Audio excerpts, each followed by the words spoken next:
रताळूपासून एवढा छान पदार्थ. हाय.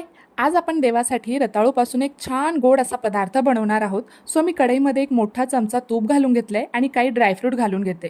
जे तुमच्याकडे ड्रायफ्रुट्स अवेलेबल असतील ते तुम्ही घालू शकतात. मी इथे आल्मंड, पिस्ताशियोज आणि काही रेझिन घातलेत.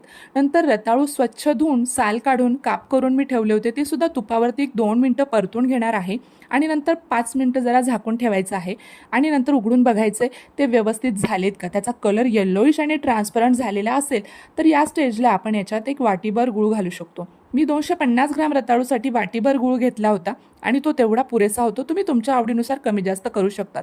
रताळू शरीरासाठी खूप जास्त बेनिफिशियल असतात, तरी आपण ते उपवासासाठीच का खातो. मला जेव्हा केव्हा मार्केटमध्ये रताळू दिसतील त्यावेळी मी ते घेऊन येत असते आणि अशा पद्धतीने शिजवून घ्यायचे. गूळ करपू द्यायचा नाही. पाहिजे तर तुम्ही मध्ये मध्ये चमचाभर पाणी घालू शकतात आणि रताळू व्यवस्थित शिजवून घेऊ शकतात आणि अशा पद्धतीने एक छान पदार्थ आपला तयार झालेला आहे. Thank you so much for watching. Bye.